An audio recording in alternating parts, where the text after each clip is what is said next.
Welcome to the Happiness Podcast, where we talk about how to find the lost happiness. My name is Mohit Dobrial. Thank you for joining me and lending me your ears. I'm extremely grateful that you are here today. I would like to thank all of you for taking your precious time. So today, we are gonna talk about the nature of mind. The mind, which is part of the subtle body, plays a major role in causing misery to the living being condition in material existence. So it's very important to know how the mind functions, its nature, its behavior, and the method of controlling it in order to utilize it positively. The mind is sometimes compared to a monkey that jumps from one branch to another. The mind never stays stable on one object. It has a nature of thinking about one object at one time and to think another at the next moment. The mind is also sometimes compared to a child who is very restless and mischievous. Everyone is torn apart completely in trying to satisfy the demands of the mind.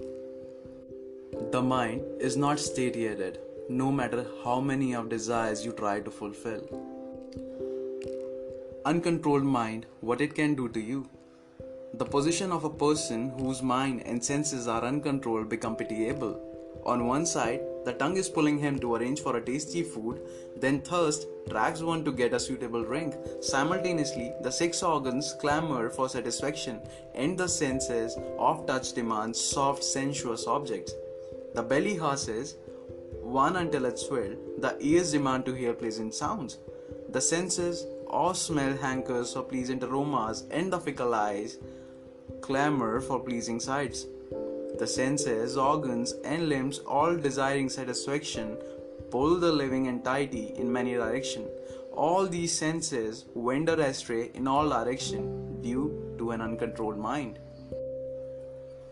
A foolish man who knows no solution when faced with dangers in life may fall prey to bad vices like smoking, drinking, or suicide to free himself from suffering, but he is inviting more suffering than ever before. In modern times, we can practically see people getting stressed, lack of confidence, lack of determination, and so on due to uncontrolled mind.